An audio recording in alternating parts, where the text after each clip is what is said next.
முன்னொரு காலத்தில் ஒட்டகம் மேய்க்கும் ஒருவன் இருந்தான். அவனது அன்றாட வேலை ஒட்டகத்தை மேய்த்துவிட்டு ஒட்டக கூடாரத்தில் கொண்டு போய் கட்டிவிடுவது. அவன் வாழ்க்கையில் தனக்கு இருக்கும் பிரச்சனை பற்றிய கவலையில் ஆழ்ந்திருந்தான். நமக்கு மட்டும் ஏன் இப்படி நடக்கிறது? வாழ்க்கையில் துன்பம் இல்லாமல் இன்பம் மட்டுமே இருந்தால் எப்படி இருக்கும் என்றெல்லாம் யோசித்தவாறே சாலையோரத்தில் நடந்து கொண்டிருந்தான். அப்பொழுது அங்கு ஒரு முனிவரை கண்டான். அவரிடம் சென்று, முனிவரே, மற்றவர்களுக்கு வாழ்க்கையில்தான் பிரச்சனை இருக்கிறது, ஆனால் எனக்கு மட்டும் வாழ்க்கையே பிரச்சனையாக இருக்கிறது, நான் என்ன செய்யலாம் என்று கேட்டான். அதற்கு அந்த முனிவர் அவனை பற்றிய தகவல்களை தெரிந்து கொண்டு, இன்று இரவு கூடாரத்திற்கு படுக்கச் செல்லும் முன் அங்கு கட்டப்பட்டுள்ள ஒட்டகங்கள் அத்தனையும் என்ன செய்து கொண்டிருக்கிறது என்று பார். அனைத்து ஒட்டகங்களும் படுத்த பின்னரே நீ உறங்க வேண்டும்.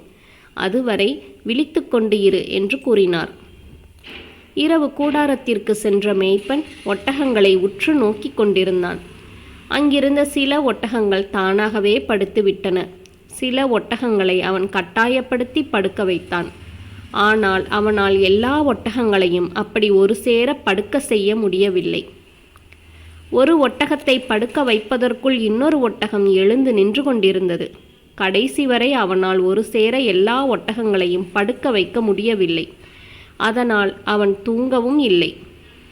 மறுநாள் காலையில் முனிவரை சந்தித்த மேய்ப்பன் நடந்த விவரத்தை கூறினான். முனிவர் சிரித்துக்கொண்டே அதற்கு இவ்வாறு பதிலளித்தார். உன்னுடைய பிரச்சனையும் ஒட்டகத்தை படுக்க வைப்பதற்கு சமமானதுதான்.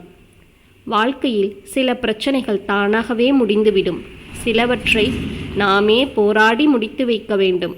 அப்படி நாம் செய்தாலும் வேறு ஒரு பிரச்சனை புதிதாக எழுந்து நிற்கத்தான் செய்யும்.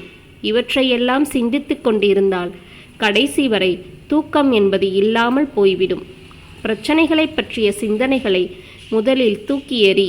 வருவது வரட்டும் என்று தைரியமாக உன் வேலையை மட்டும் தொடர்ந்து பார்த்து கொண்டிரு. பிரச்சனைகளை பற்றிய சிந்தனை இல்லாமல் இருந்தாலே துன்பமில்லாத இன்பமான வாழ்க்கை நிச்சயமாக வாழ முடியும். யாருக்குதான் பிரச்சனை இல்லை? பிரச்சனைகளை எதிர்கொண்டு வெற்றி நடை போடுவதற்கு பெயர்தான் வாழ்க்கை. அதை பற்றி சதா சிந்தித்து கொண்டிருப்பது அல்ல என்று கூறி புரிய வைத்தார் முனிவர்.